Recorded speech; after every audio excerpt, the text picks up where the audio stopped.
오늘 제목은 하나님이시라 하나님이입니다. 창세기를 다 읽었습니다. 창세기를 읽으면서 하나님의 오묘하신 구속사, 그 섭리를 우리는 지켜보았습니다. 창조시대, 그 후로 족장시대, 인간은 끊임없이 범죄만 해왔습니다. 인간들에게 하나님의 구속사와 언약을 이룰 만한 선한 것과 능한 것이 없음이 족장들의 삶을 통해 계속 드러나고 입증됩니다. 그들이 결코 우리와 성정이 다른 특별한 사람들이라 언약이 이루어진 것이 아니라 우리와 똑 닮은 똑같은 성정을 가졌음에도 하나님의 오묘한 섭리, 그 은혜 하나로만 이 예수 그리스도 여자의 후손의 언약이 변하거나 끊어지거나 지체함 없이 우리에게까지 다다랐음을 창세기는 알게 해주었습니다.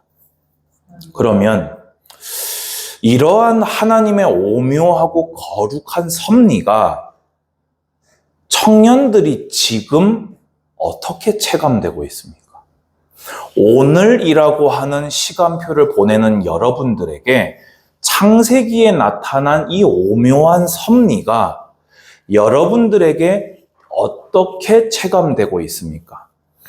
나의 이야기로 다가옵니까? 아니면 몇천 년 전에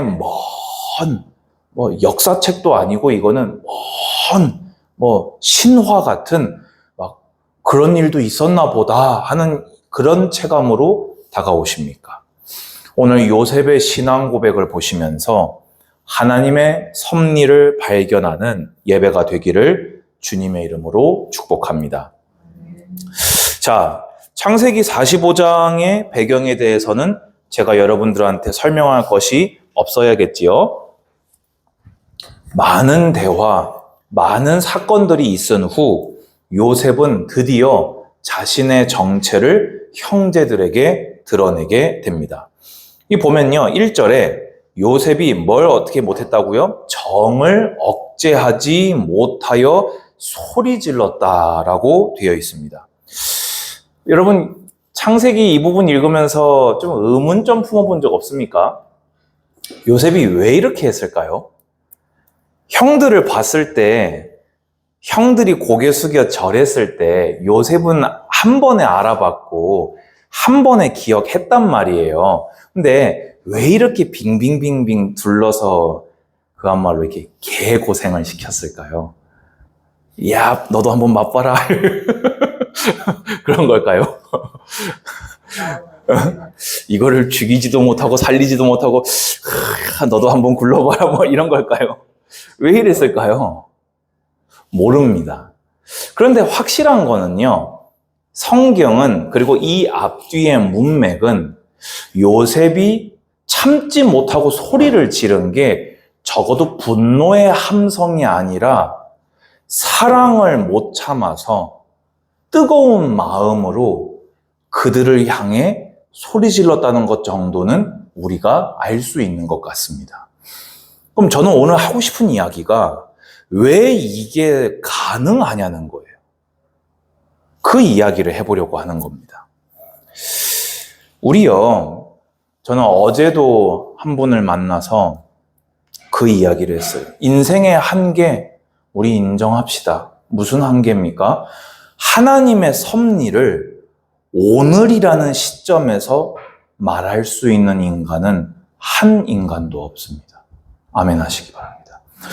있었다면 성경의 계시 66권의 말씀이 완성되기 전 여호와의 말씀이 모세에게 임하니라 이르시되 하며 하나님이 섭리를 또박또박 한 글자 한 글자 받아다가 그 입술에 넣어 주었던 선지자들을 제외하고 그 어떤 인간도 자기 믿음과 경건으로 이 일에 하나님의 뜻은 이 일이 이렇게 된 것은 하나님이 이렇게 하시려고 이렇게 한 거야 라고 말할 수 있는 인생은 이 지구상에 단 한 명도 없습니다. 아멘 하시기 바랍니다.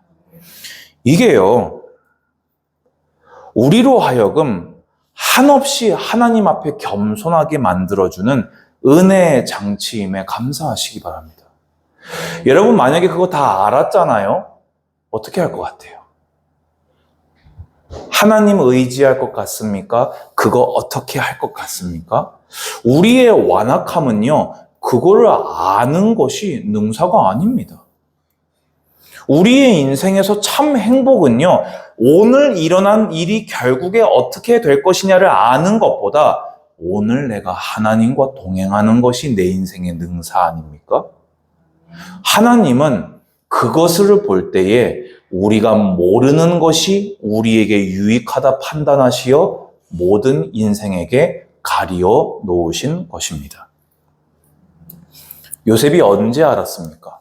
42장 9절에 형들을 대면하였을 때 꾼 꿈을 생각하고 라고 이렇게 성경은 기록합니다. 그때 참 깨달아진 거예요.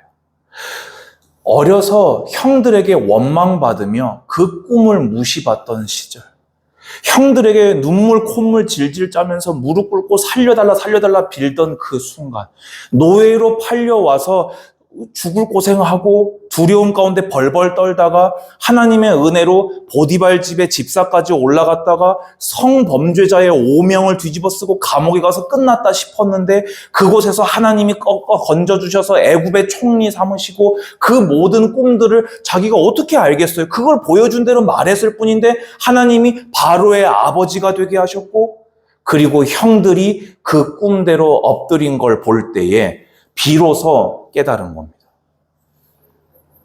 성경은 시편 105편 19절에 곧 여호와의 말씀이 응할 때까지라 그의 말씀이 그를 단련하였도다 하고 요셉이 보낸 시간의 정체를 직접 성경이 말합니다. 요셉도 다 알지 못했어요. 그 꾼 꿈이 20여 년이 지나서 형들이 실제로 자신 앞에 꿇어 엎드렸을 때에야 하나님의 섭리를 비로소 이것 때문이었구나. 이것이 하나님의 일이었구나를 비로소 깨달아 알게 되었던 것입니다. 요셉은 꿈이었습니다. 만약에 성경 66권이 있는 시대였다면 성경은 그가 몇 장 몇 절 어디를 읽고 묵상하였더라, 그것을 형들에게 포럼하였더라 라고 기록했을 것입니다. 지금 이 시대는 여러분들에게 창음아 하고 지혜야 하고 저도 할까요? 규광아 그런 시대가 아닙니다.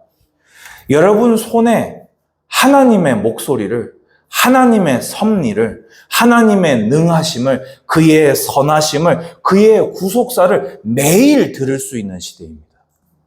이것을 오늘이라는 시점에 아는 인생은 한 명도 없지만 매일 성경 읽으며 하나님과 동행한 자에게 하나님은 어느 날 하나님의 섭리를 깨닫게 하십니다. 2절, 3절에요. 요셉이 엉엉 울면서 참다가 그 터트린 정을 아버지는 살아계시니까 하고 달라들었을 때 형들의 반응은 어땠습니까? 한마디도 대답하지 못했습니다. 저는 혼날 일 생기면요, 어렸을 때 생각해보면요, 이 명치깨가 짜릿하면서 쥐어짜는 것 같아요. 눈앞이 번쩍하는 것 같아요. 요셉의 형들이 아마 그때 그렇지 않았을까요? 방금 전까지만 해도 자기들의 생사 여탈권을 쥐고 있어서 꿇어 엎드려가지고 이거 진짜 아닌데, 우리 진짜 아닌데 이러고 있었는데 요셉이래요. 그 순간에 뭐가 떠올랐을까요? 요셉은 하나님의 언약이 떠올랐는데 형들은 뭐가 떠올랐을까요? 울고 불고 콧물 눈물 침 흘리면서 바지가랑이 붙들고 매달렸던 그 요셉을 판 자기의 입술이 생각이 났을 겁니다. 여러분, 죄 무서워하시기 바랍니다.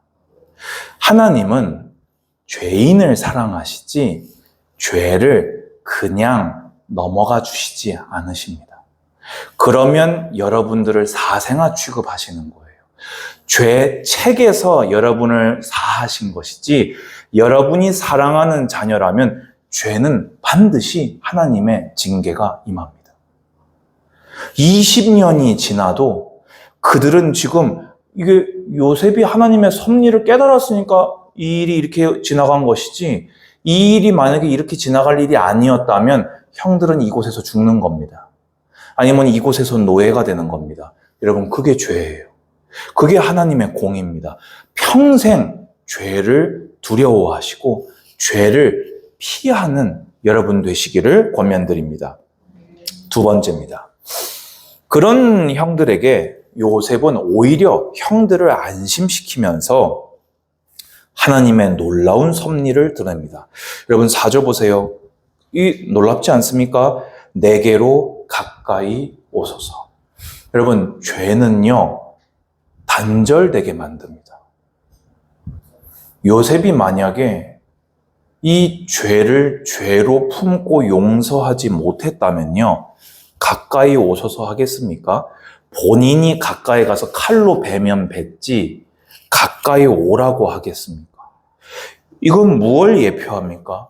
죄로 인하여서 하나님과 원수되어 하나님과 단절된 우리를 당신의 피를 흘리사 죄인을 용서하시고 하나님과 연합하게 하신 예수 그리스도를 예표합니다.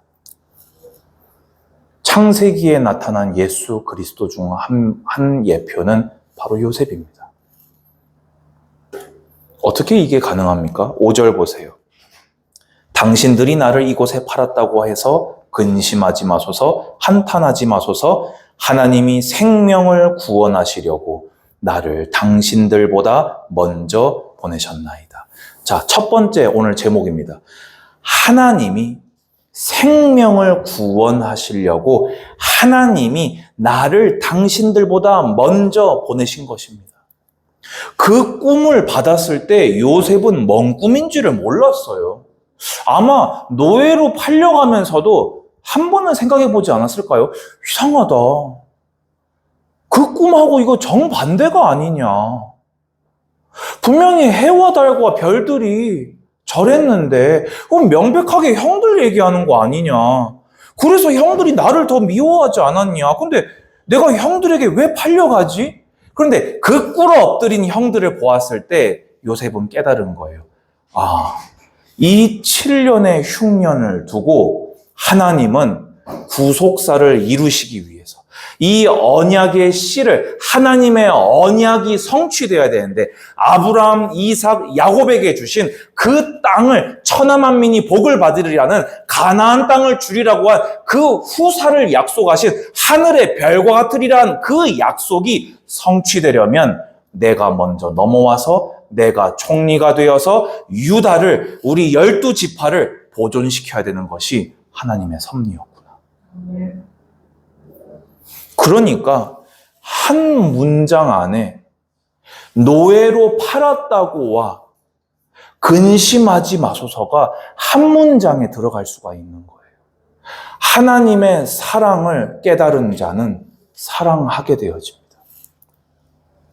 두 번째 하나님입니다. 그래서 6절에 이제 지금까지 되어진 일들, 흉년과 풍년에 대해서 얘기하지요. 7절에 두 번째 하나님입니다. 하나님이 큰 구원으로 당신들의 생명을 보존하고 당신들의 후손을 세상에 두시려고 나를 당신들보다 먼저 보내셨나니. 누가 했다고요? 당신들이 한 게 아니다. 누가 한 겁니까? 하나님이 하신 일이다. 왜냐?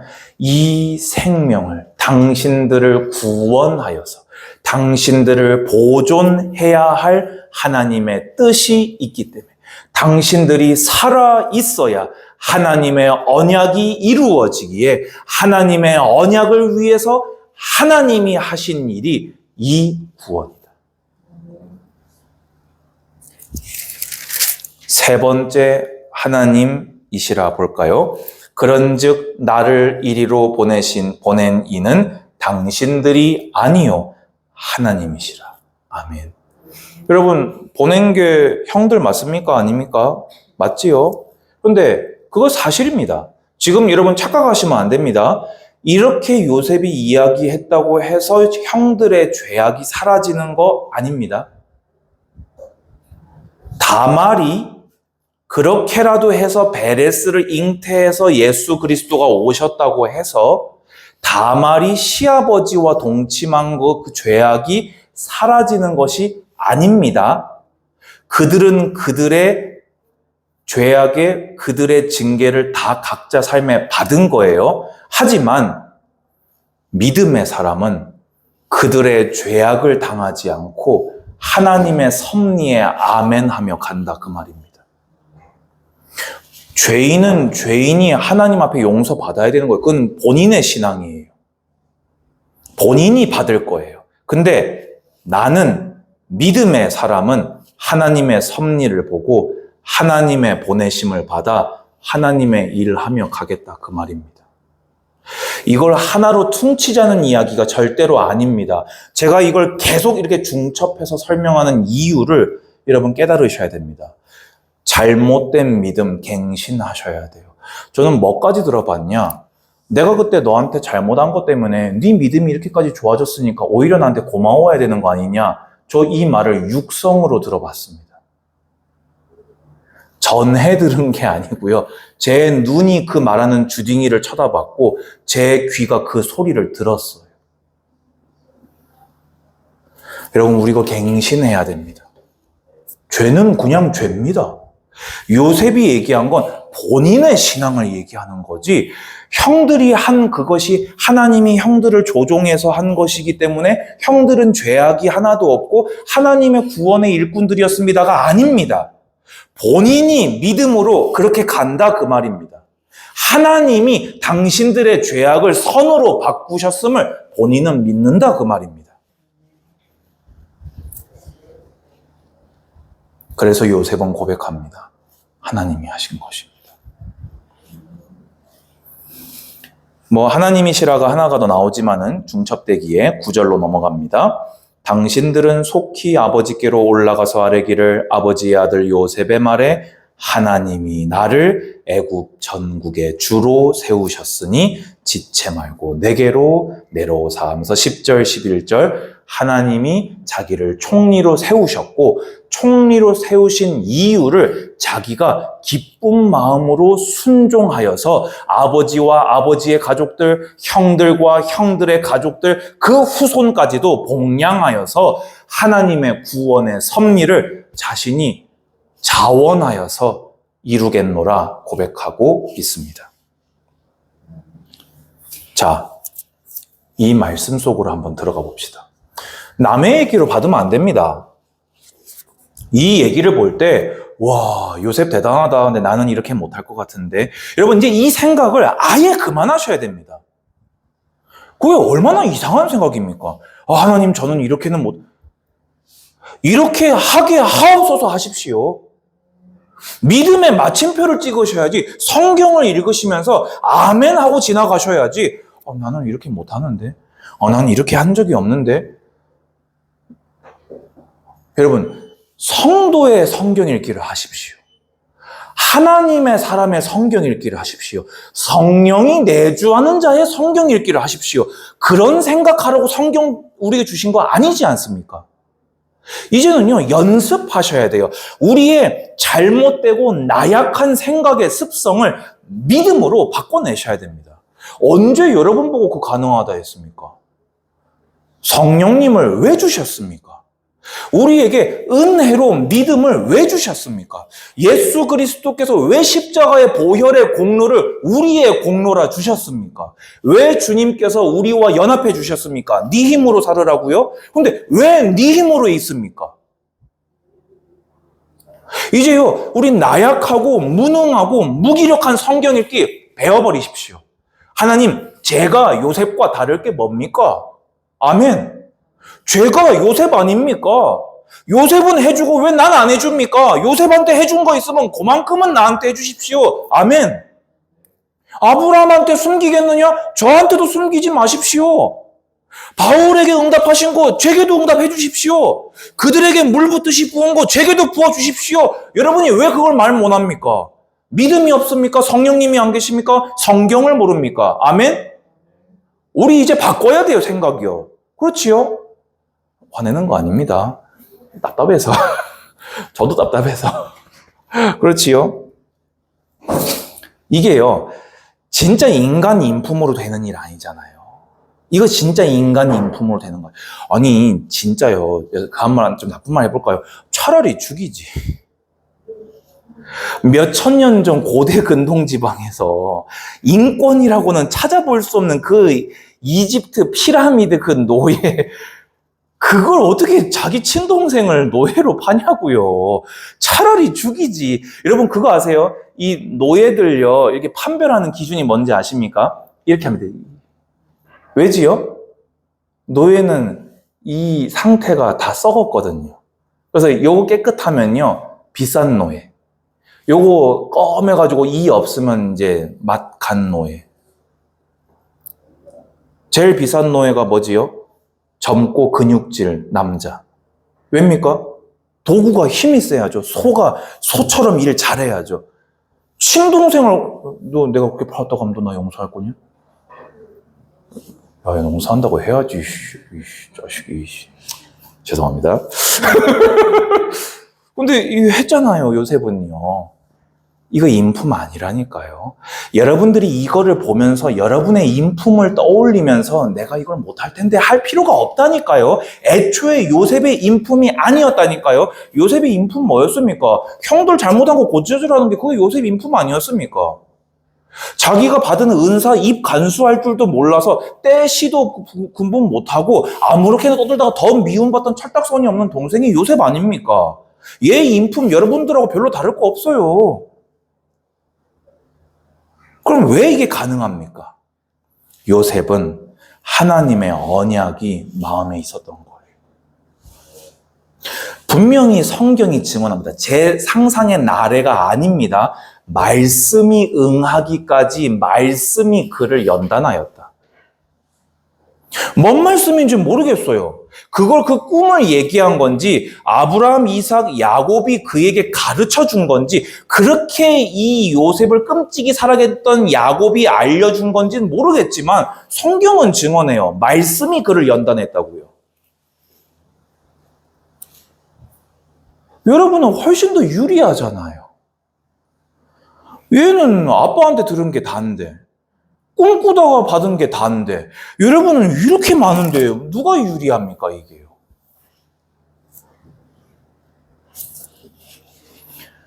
하나님 말씀 기억하는 자는요, 하나님의 섭리를 깨닫는 날이 옵니다. 왜냐하면 하나님이 드러내시거든요.